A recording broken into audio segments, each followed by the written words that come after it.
அக்கா அக்கா என்னப்பா? சோப்பு தூள் நல்லா இருக்குமா? சோப்பு தூள் வாங்கிக்கம்மா.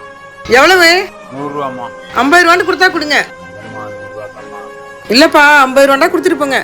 10 ரூபா கிடைக்குமா? ஒரு டீ குடிக்கலாமா? காலையிலேருந்து ஒன்று கூட விற்கலாமா? ஒன்றாத்தான் வாங்கிக்கம்மா. யாருமா இவரு? சோப்பு தூள் விற்க வந்திருக்கிறாருப்பா. 50 ரூபாய்க்கு கேட்கிறேன், தரமாட்டேங்கிறாரு. 100 ரூபாய்க்கு தான் தருவேங்கிறாரு. இந்தாங்கய்யா, அதை கொடுங்க. ரொம்ப நன்றிப்பா. பரவாயில்லையா? இந்தா குடி. ஏன்டா இதை போய் 100 ரூபா கொடுத்து வாங்கினேன்? நிறைய வராது.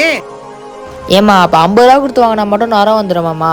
அவரை பார்த்தாலே படித்து வேலையில் அது மாதிரி இருக்காரு. அவர்கிட்ட போய் பேரம் பேசுறியம்மா? இதுவே சூப்பர் மார்க்கெட்டில் போய் வாங்கினா பேரம் பேசுவியா? அவங்க என்ன சொல்கிறாங்களோ அதானே கொடுப்பேன். பேசாமல் போமா. உங்கள் வீட்லேயே இப்படி தான் பேரம் பேசுவாங்கன்னா கமெண்ட் பாக்ஸில் எஸ்ன்னு போட்டுருங்க. இந்த வீடியோக்கு ஒரு லைக்கும் நம்ம சேனலுக்கு ஒரு சப்ஸ்கிரைபும் பண்ணிடுங்க.